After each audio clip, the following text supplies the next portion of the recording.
Good morning. आज मैं ledger account समझाना चाहूँ।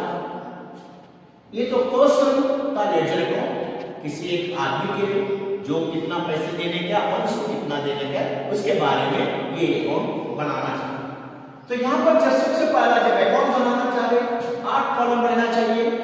सो डेबिट साइड में 4 कॉलम, क्रेडिट साइड में 4 कॉलम। डेबिट साइड में date particulars JF amount column और क्रेडिट साइड में डेट पर्टिकुलर्स जेएफ अमाउंट। सबसे पहला ऊपर टॉप में डेबिट साइड में डीआर में लिखना, क्रेडिट साइड में सीआर में लिखना।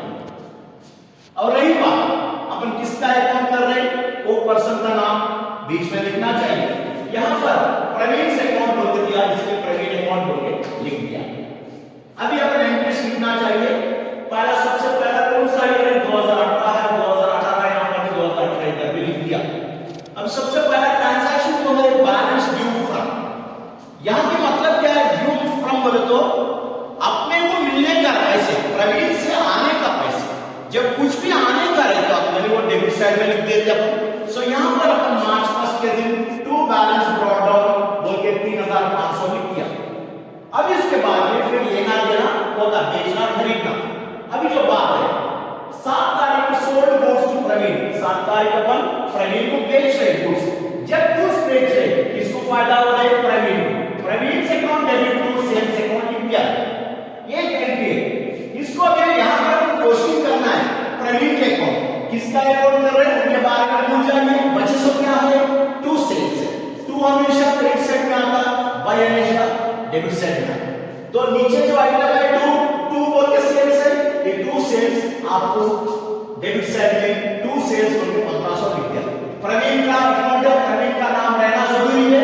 उसके बाद में जो भी है या डेबिट साइड या क्रेडिट साइड डिसाइड करना वहां पे ट्रांजैक्शन के हिसाब से। यहां पर प्रवीण डेबिट में है, इसलिए दूसरा ट्रांजैक्शन जो भी है उसका जर्नल एंट्री यहां पर टू सेल्स बोल के क्रेडिट साइड में, क्रेडिट में है तो इसलिए डेबिट साइड में टू सेल्स लिख दिए। नाउ इसके बाद में अपन को परचेज गुड्स फ्रॉम प्रवीण 10 तारीख। एंट्री क्या है, अपन को गुड्स खरीद रहे, गुड्स आ रहे, खरीदना खर्चा है, परचेज अकाउंट डेबिट। अभी तो पैसे नहीं दे रहे, प्रवीण को बाद में देने का है, तो इसलिए टू प्रवीण से अकाउंट बोल के लिख दिया। अभी जो एंट्री है तो अपन पोस्टिंग करना प्रवीण अकाउंट में, प्रवीण कहां पर है, नीचे टू प्रवीण है तो बचे सो क्या है, परचेज। उसको ऊपर वाले को बाई बोलते हैं, नीचे को टू बोलते हैं जनरल में। तो यहां पर प्रवीण के अकाउंट में बाई परचेज, बाई हमेशा क्रेडिट साइड में आपका बाई परचेजेस 1000 लिख दिया। और एक बार आपको 15 तारीख पेड कैश टू प्रवीण को पैसे पे करें, किसको फायदा हो रहा है, प्रवीण से अकाउंट डेबिट, प्रवीण को फायदा हो रहा है। अपने लिए कैश चले जा रहे टू कैश। तो प्रवीण अभी क्या पर है, डेबिट में है, तो प्रवीण के अकाउंट में बचे तो क्या है, कैश। कैश कहां पर है, टू कैश, इसलिए मैं डेबिट साइड में टू कैश 800 रुपए लिख दिया। और रही बात यहां पर रिसीव्ड कैश फ्रॉम प्रवीण से पैसे आ रहे तो अपने लिए आ रहे, जो आ रहे डेबिट कर दिया कैश पर डेबिट।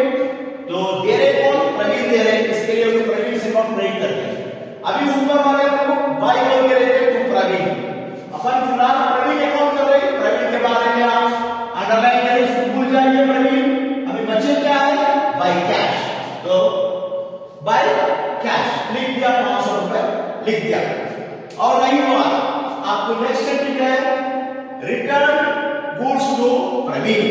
रिटर्न प्रवीण को वापस कर रहे गुड्स, तो प्रवीण को मिल रही फायदा किसको है, प्रवीण के पास जा रहे गुड्स, प्रवीण से अकाउंट डेबिट। और अपने लिए परचेज, पहले खरीदे सो गुड्स अभी वापस कर रहे, पहले अपन खरीदे अब उसमें से थोड़ा गुड्स वापस कर रहे, तो टू परचेज रिटर्न्स बोलते हैं।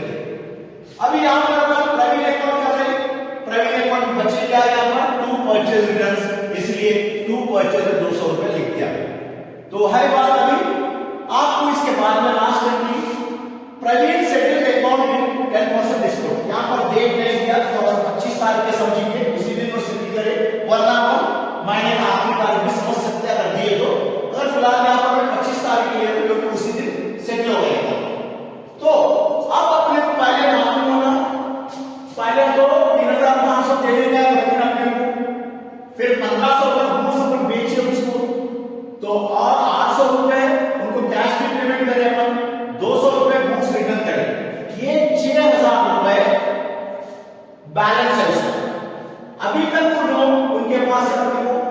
1000 एक आया, 500 एक सेट हो गया, तो 1500 हो गया यहाँ पर। तो 6000 में से 1500 निकाल तो 4500 रुपए बाकी है। कौन देने का है? प्रवीण देने का है। तो प्रवीण को क्या कर रहे हैं? 10% डिस्काउंट हो रहे, ये जो बचे सो 4500 के ऊपर 10% डिस्काउंट किया, तो एक जीरो हटा दिया, 450 में डिस्काउंट, और 4500 से 450 ले तो 4050 रुपए में पेमेंट करने का है। सो नकद के पैसे आने का है, डिस्काउंट दे, इसलिए एंट्री आप देख सकते हैं। कैश अकाउंट डेबिट 4050 आ रहे उनसे अपने को, और अपन डिस्काउंट दे दिया, जो भी खर्चा है, जो भी नुकसान है डेबिट करना। सो डिस्काउंट अपन 450, कुल मिलकर प्रवीण को अपन अकाउंट क्लोज कर रहे 4500। अब यहां पर प्रवीण नीचे है, तो अपने पास बचे क्या है? बाय डिस्काउंट करा 450 बाय कैश 4050। सो दोनों तरफ बैलेंस हो गया। अभी प्रवीण अपने को देने का नहीं, लेने का नहीं, इनका अकाउंट क्लोज हो गया, तो जितना देना है दे दिया, क्लोज कर दिया। डेबिट साइड में क्या लिखना, क्रेडिट साइड में क्या लिखना, कोई जर्नल के हिसाब से आता, जो पर्सन का नाम जहां पर रहते हैं, बाकी बचे सो एंट्री को अपन लेना। तो अगर वो डेबिट पे रहे तो प्रवीण का अकाउंट यहां पर डेबिट है, इसलिए टू सेल्स क्रेडिट डेबिट में ले लिया। यहां पर प्रवीण का अकाउंट क्रेडिट में है, इसलिए बाय परचेज क्रेडिट में ले लिया। ये आप याद रखना, ये सिंपल टेक्निक से अपना सब कर सकते हैं। Thank you very much.